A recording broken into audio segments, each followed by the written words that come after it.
दोस्तों, एक दफ़ा का ज़िक्र है। एक गांव के करीब एक घना जंगल था। इस गांव में एक गरीब मगर ईमानदार लकड़हारा रहता था। वो रोज़ाना जंगल से लकड़ियां काट कर बाज़ार में फ़रोख्त करता और अपने घर का खर्च चलाता था। एक दिन वो दरिया के किनारे दरख्त काट रहा था कि अचानक उसकी कुल्हाड़ी हाथ से फिसल कर दरिया में जा गिरी। दरिया बहुत गहरा था, इसलिए वो कुल्हाड़ी निकाल ना सका। वो परेशान होकर किनारे पर बैठ गया। इतने में एक फरिश्ता ज़ाहिर हुआ। उसने लकड़हारे से परेशानी की वजह पूछी। लकड़हारे ने सारी बात सच सच बता दी। फरिश्ता दरिया में गोता लगाकर एक सोने की कुल्हाड़ी ले आया और पूछा, क्या ये तुम्हारी कुल्हाड़ी है? लकड़हारे ने जवाब दिया, नहीं, ये मेरी नहीं है।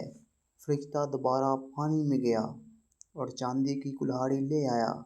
लकड़हारे ने फिर कहा, ये भी मेरी नहीं है। तीसरी बार फरिश्ता एक लोहे की पुरानी कुल्हाड़ी लेकर आया। लकड़हारे का चेहरा खुशी से खिल उठा।